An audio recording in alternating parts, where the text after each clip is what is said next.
सुमन एक गरीब परिवार में जन्मी एक समझदार लड़की थी। वह अपने माता पिता के साथ गांव में रहती थी। उसके माता पिता बहुत मेहनती और संवेदनशील लोग थे, लेकिन उनकी आर्थिक स्थिति बहुत ही कमजोर थी। लेकिन वह इतना कमा लेते थे कि 2 वक्त का खाना खा सकें।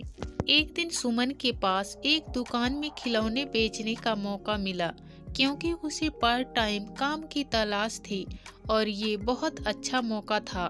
वह अपने बुलंद हौसलों के साथ खिलौनों की दुकान पर जाकर बैठ गई।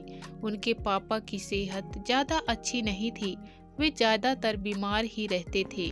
गरीब सुमन ने देखा कि बाजार में बहुत सारे बच्चे खुशी खुशी खिलौने खरीद रहे हैं, लेकिन वह सभी खिलौनों को देखकर, हंसते हुए बच्चों को देखकर उसका मन उदास हो गया, क्योंकि उनमें कुछ बच्चे ऐसे भी थे जो खिलौने नहीं खरीद सकते थे।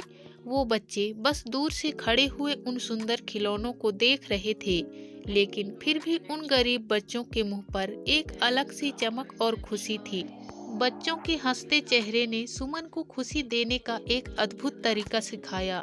सुमन ने तय किया कि वह भी अपने पिता की मदद करके किसी अन्य बच्चे को खुशी देने का प्रयास करेगी। सुमन ने अपने पापा से कहा, पापा, क्या हम इस गरीब बच्चे को खिलौना खरीद कर दे सकते हैं? उसके पापा ने मुस्कुराते हुए कहा, हाँ बेटा, हम कुछ कर सकते हैं। सुमन के पापा को आज बहुत खुशी हो रही थी अपनी बेटी की अच्छी सोच से, क्योंकि सुमन पर खुद भी कोई खिलौना नहीं था, लेकिन फिर भी वह दूसरों की खुशी के बारे में सोच रही हैं। फिर वे वहां से चले गए और एक छोटे से खिलौने की दुकान में पहुंचे। वहां सुमन ने एक प्यारा सा खिलौना देखा और उसे खरीद लिया।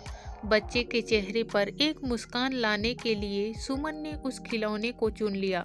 उसने अपनी बचत से उस खिलौने को खरीद लिया और उस गरीब बच्चे को दे दिया। बच्चे ने उसे देखकर बड़े खुश होकर उसे गले लगा लिया। वहां से गरीब सुमन का मन भी खुशी से भर गया। उसने महसूस किया कि जब हम दूसरों की मदद करते हैं तो हमें सच्ची खुशी मिलती है। वापस घर आने के बाद सुमन ने अपने पापा से कहा, पापा, मुझे खुशी है कि हमने उस बच्चे को खिलौना दिया। पापा ने उसे गले से लगा लिया और कहा, तूने बहुत अच्छा किया बेटा, इससे हमें भी अच्छा लगा। उस दिन से मीना निरंतर यह सीखा कि दूसरों की मदद करना हमें सच्ची खुशी देता है। वह हमेशा अपनी आर्थिक स्थिति के बावजूद दूसरों की मदद करने का प्रयास करती रही। इस गरीब लड़की की यह कहानी हमें सिखाती है कि सच्ची खुशी वह है जो हम अपने और दूसरों के द्वारा बनाते हैं।